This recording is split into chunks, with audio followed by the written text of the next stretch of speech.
হয়তো দাতা সংস্থাগুলো তাদের উপর নির্ভরশীল থাকে।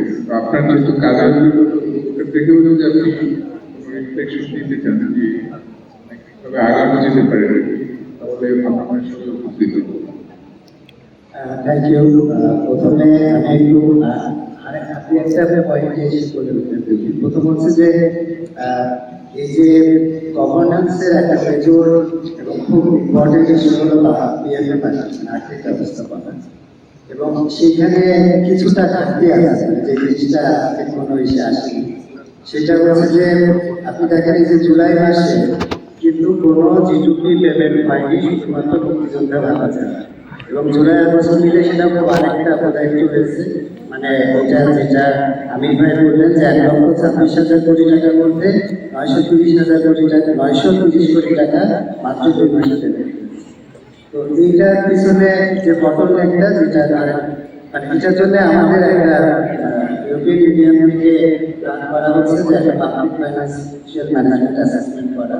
কিন্তু আর একটা ইমিডিয়েটলি যেটা করা যায়, এই সমস্যাটা হয় যে জিডিপির ক্ষেত্রে যে অ্যাডিশনাল লেয়ার অফ অ্যাপ্রুভাল এটা আসলে চালু রয়েছে, যেটা কিন্তু ফাইন্যান্স ডিভিশনের সার্কুলারে স্যার 2018 সালের একটা সার্কুলারে ফাইন্যান্স থেকে বলা হয়েছিল যে ফার্স্ট কোয়ার্টারে কোনো ফান্ডিং দেখা, কিন্তু দেখা যায় যে এই প্রথম 3 মাসে এটা পেমেন্টটা ডিলে হয়ে যায় না, এবং এর এফেক্ট কিন্তু ওই যে যেমন প্রেগনেন্ট মাদার, তো উনি যদি তার প্রেগনেন্সির একটা ক্রিটিক্যাল সময়ে টাকাটা না পান, সেটা কিন্তু কোনো প্রোগ্রামের ইয়েতে সমস্যা করে। এটার একটা মানে ইমিডিয়েট করা যায় কাজ হলো ইউরোপিয়ান ইউনিয়ন থেকে একটা প্রপোজ প্ল্যান করা আছে যে একটা ফাইন্যান্সিয়াল ম্যানেজমেন্ট অ্যাসেসমেন্ট করা, যে কোন কোন জায়গায় কোন কোন জায়গায় পরে সেটি করা। আর আরেকটা হচ্ছে যে অনেকগুলো এমআইএস রয়েছে, প্রায় 13টা এমআইএস রয়েছে যেগুলো জিডিপি পেমেন্ট করে। এই এমআইএস গুলো যখন ডেভেলপ করা হয়েছে, অ্যাক্সিলারেটেড করা হয়েছে, এবং ওই যে সিকিউরিটি বা কোয়ালিটি সেভাবে আলোচনা দেখা হবে, যেখানে বেশ কিছু ঝামেলা থাকে। তো এই ইউরোপিয়ান ইউনিয়ন থেকে একটা সিকিউরিটি অ্যাসেসমেন্ট করা হয়েছিল 2023 সালে, সেটা শেয়ারও করা হয়েছিল, তাতে বেশ কিছু ভালো লেভেলটি আসছিল। পরবর্তীতে সেগুলো কিছু কিছু আবার বাস্তবে ঘটেও গেছে।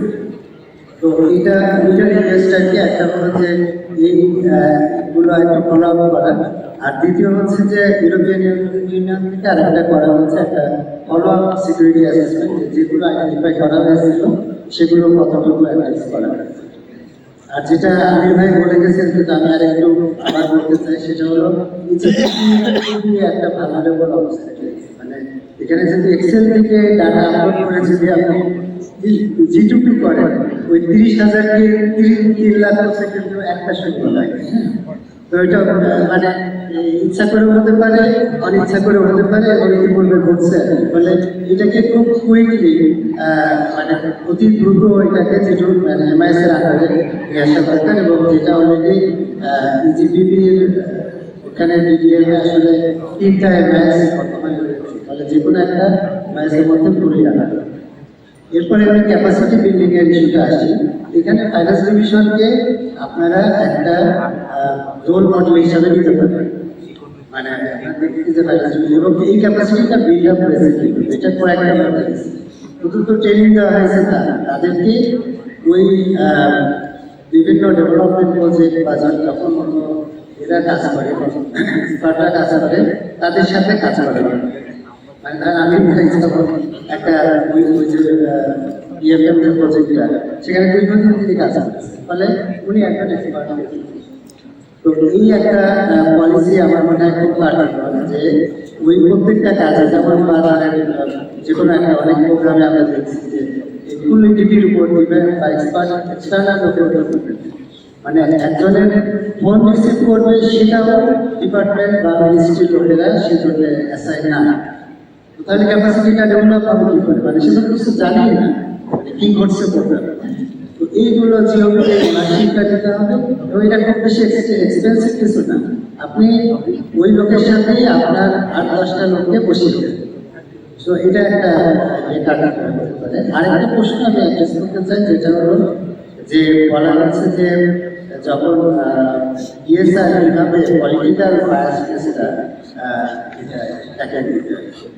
তো ডাইনামিক সোশ্যাল রেজিস্ট্রির একটা মেজর ইস্যু বলছেন, সেটা হলো যে বিভিন্ন সিস্টেমের সাথে লিঙ্ক করবে। যেমন ধরেন আপনি যদি টিআইএন এর সাথে যে লিঙ্কেজটা অলরেডি আছে সেটা যদি ইউজ করেন, তাহলে দেখা যাবে যে যার টিআইএন আছে তাকে আপনি বুঝতে পারবেন যে অত কোর না, বা যার সঞ্চয়পত্র 5 লাখ টাকার বেশি আছে তাকে বুঝতে পারবেন যে এত গরিব না।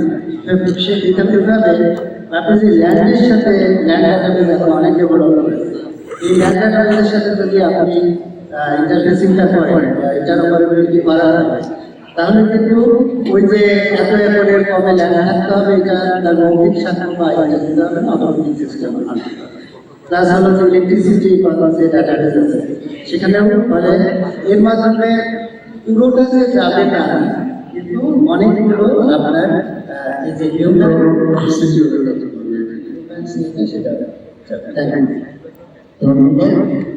আপনার সাথে অনেকগুলো প্র্যাকটিক্যাল কথাবার্তা শুনলাম বাইরের কাছ থেকে, এবং একটা ইস্যু এটা স্যার আপনি আছেন, এটা কিন্তু ওই যে প্রত্যেকবারই জুন মাসে চ্যালেঞ্জটা হয়, পেমেন্টের পরে যেভাবে চলে যায়, পরে সেখানে যায় কিন্তু মানুষের মধ্যে অভিজ্ঞতা হয়, এটা অনেকগুলো বিষয়ের জন্য